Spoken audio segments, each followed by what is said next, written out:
Well, boys, I knew the day would come. I knew it would happen eventually, but it finally happened. I got banned on old Twitch.tv. Now, my totally unbiased, humble opinion, I don't think it was justified. But let's get into it. Maybe you can make your own decision on what you think Twitch did wrong here, or if they were in the right. Now, I'm no stranger to the fact that I was always skirting on thin ice when it came to the type of stuff that I would say during my streams on Twitch.tv. And Twitch is not really known for having the most lax TOS, or at least the most fair TOS. So I always knew I would eventually catch the hammer eventually. But the funny thing here is that my ban didn't come from my insane ramblings on stream and talking about, phalluses of my body and orifices, things like that, and fluids that may or may not excrete from the human body. But instead it came from goofing around in a friend's chat. So I have a friend that I was playing some Outbreak with, and if you don't know what that game is, it's a very fun tornado chasing simulator. Very fun game. And it was brought to my attention that they were doing a little bit of a birthday stream. So I was on break at work, so I decided, you know what, let's tune in, let's wish them a happy 1 year closer to Death Day. So I tune in, and as per usual, we're joking around, we're going around with what's going on in the stream. We're just having a goof and a gaff. And we get a little bit crazy in the chat from time to time. And out of nowhere, I get disconnected from chat, but I don't think any of it until moments later I get an email saying, "Oh, Kami, you done fucked up. You are now hit with a 7-day ban on Twitch.tv. And what did Twitch say I did? What cardinal sin did I break to get banned from this amazing platform known as Twitch? Well, according to them, it was hateful conduct. Now look, I'm a hateful person. I hate everybody. I don't care what color your skin is. I don't care what disabilities you got. I hate you equally. I think that's pretty based. But they said I did some hateful conduct. The problem is, I don't know what they're referring to. I do know we were getting a little bit goofy, we're making jokes in the chat, but the thing is, I don't know exactly what got me banned. And that's really the reason why I'm even making this video in general, because I'm just kind of disappointed that in the year 2025, Twitch, the biggest live streaming platform out there, still will not show you receipts on exactly what got you banned. Whether it's a clip from your stream, or what you said in somebody's chat that's getting you hit with the ban hammer. Which is especially troubling when you go to appeal, because how are you supposed to appeal something if you don't actually know what you're getting in trouble for? You can't maybe explain, maybe give context to whatever it is that they found to be so egregious that they have to give your account a suspension.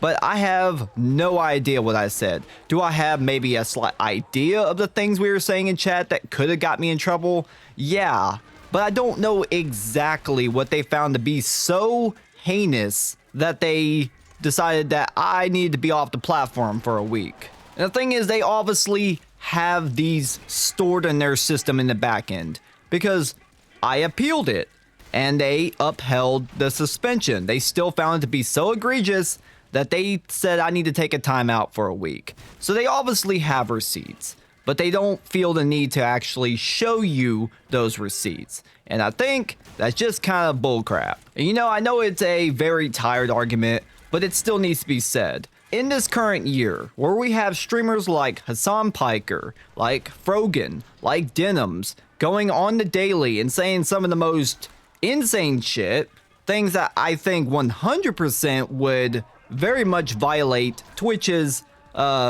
flaky TOS. They get away with saying some absolutely, I would argue, hateful things towards certain groups of people. And yet, they pretty much get no punishment whatsoever, right? And even when they do, it usually just gets overturned immediately. Look what happened with Hassan. When he got banned, it was overturned in literally 1 day. I made a video talking about Hassan's ban, and literally right as I went to upload that video, the news came out that he had been unbanned. So some people on the platform can get away with doing actual hateful things, saying hateful things, and they get away with this on the regular. But me, just a little goofy, autistic fucktard like myself, I'm goofing and gaffing in somebody's chat on their birthday, and they think not only do you get banned, but when you appeal it, we're gonna be like, no, Kami, sit your ass down and take a timeout. You ain't gonna get out of this one, buddy. So am I surprised that I got banned? No.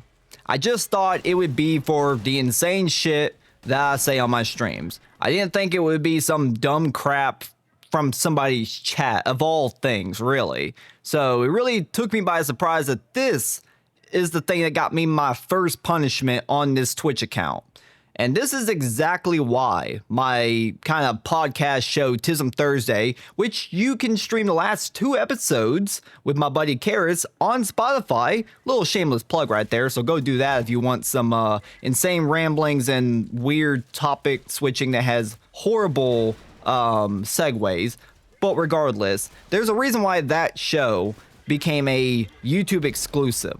Because I became pretty aware that there was no way I was going to be able to, at least in the long run, get away with talking about some of the things that I talk about and saying some of the things I say on Twitch. So I had to make the decision to make it a Twitch exclusive show. I used to do it on both, but I just don't think it's safe. Now, to be fair, YouTube could probably find what I say on my streams to also be a problem, and I'm not saying that YouTube's moderation and all that kind of stuff is any better, but you can at least kind of get away with more on YouTube than you can on Twitch, and it's a little bit less unfair than Twitch. So that's the reason why I made that show exclusive.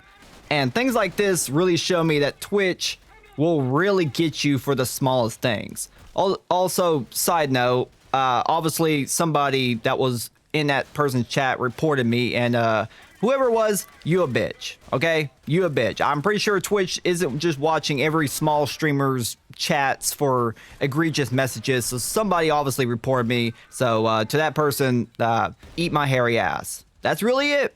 That's really all I've got to say. Like I said, I knew it was going to happen eventually. I just thought it would have been for a more understandable reason, but that's just how things work out sometimes. So I'll be back eventually. Will I stream on Twitch after I'm unbanned? I don't know. I've been kind of questioning if I should just give up Twitch. Twitch might have better streamer tools and integrations with like external tools and stuff, but the platform is just, it's bad. I've always known it's bad. The only reason why I've ever used it in conjunction with YouTube, it's just to kind of maybe broaden my reach a little bit. But I'm really starting to question if it's really even worth the hassle of multi-streaming to Twitch. Because like this shows me that I'm probably in the crosshairs at any given moment. And the fact that I now have 1 suspension on my account because I'm not a big streamer like Hassan and all these other people, it gives them more reason to eventually hit me with a permaban, which would be a big issue. Yeah, I don't know what the future holds for me and Twitch. I might just focus on YouTube like I was at first. We'll see what happens. But without further ado, boys, like the video if you enjoyed. Check out Tism Thursday. Check out my streams. All that good shit. Subscribe. And I'll catch you guys in the future video.